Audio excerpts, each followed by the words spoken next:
Est-ce que ça t'est déjà arrivé à toi aussi d'avoir cet effet quand tu mets un emoji sur Canva et qu'en téléchargeant, l'emoji ne ressort pas du tout pareil?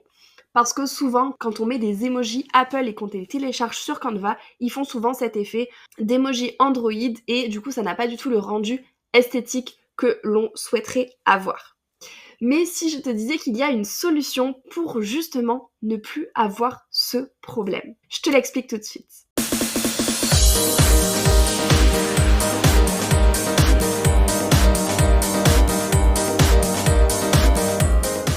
Hello, c'est Marine, j'espère que tu vas bien et je suis ravie de te retrouver dans cette nouvelle vidéo pour te parler d'une astuce pépite qui personnellement m'a changé la vie dans ma création de contenu parce que j'adore mettre des emojis sur mes designs. Je trouve que ça apporte vachement quelque chose, mais je déteste avoir cet effet-là. Parce que du coup, ça n'a pas du tout l'effet dont j'ai envie et clairement, pour moi, ça vient gâcher mon design. Alors, stop, on arrête d'ajouter des emojis grâce à notre clavier, grâce à notre téléphone et on suit ce conseil à la lettre. Franchement, c'est super rapide, c'est super efficace et je te montre tout de suite comment faire. Pour ça, rien de plus simple, encore une fois, on se retrouve sur notre interface Canva. Donc j'ai pris un de mes posts au hasard qui à la base n'avait pas d'emoji, mais vraiment l'idée c'est de pouvoir te montrer comment ça fonctionne. Pour ça, je vais me rendre sur un site qui s'appelle Emojipedia. Et ce site, tout simplement, c'est un site sur lequel je vais pouvoir retrouver plein d'émojis, justement, comme je le souhaite.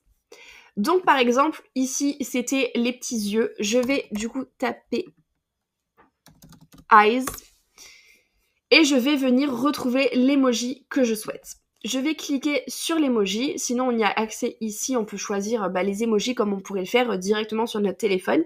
Je vais regarder les designs des emojis et je peux choisir en fait mes emojis, donc en fonction du téléphone que j'ai, du téléphone que je souhaite, on a vraiment une multitude de possibilités. Et je vais venir par exemple, donc moi je veux le dernier emoji Apple, cliquer dessus et ici je vais faire enregistrer l'image sous.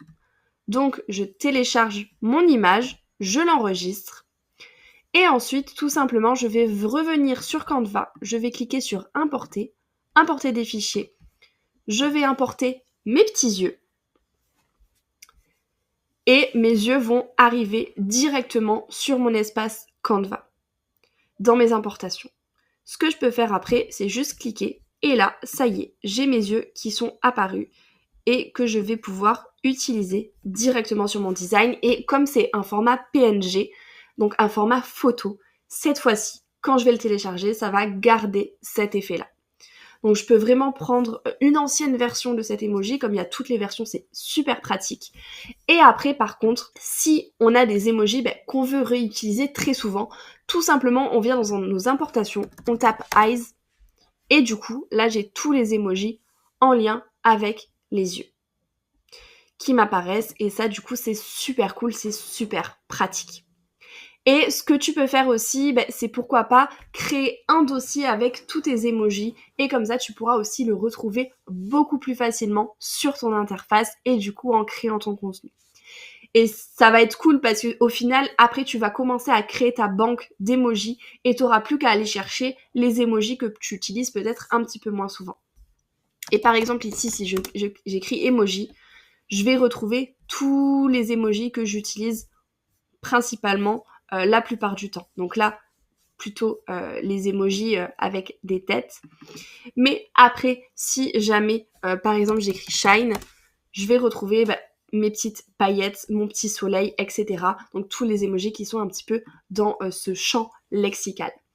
Donc vraiment, je ne peux plus me passer de cette application. Moi, maintenant, j'ai la grande majorité de mes emojis qui sont directement en fait sur Canva. Donc je vais quasiment plus sur Emojipedia, sauf quand j'ai besoin d'un emoji en particulier.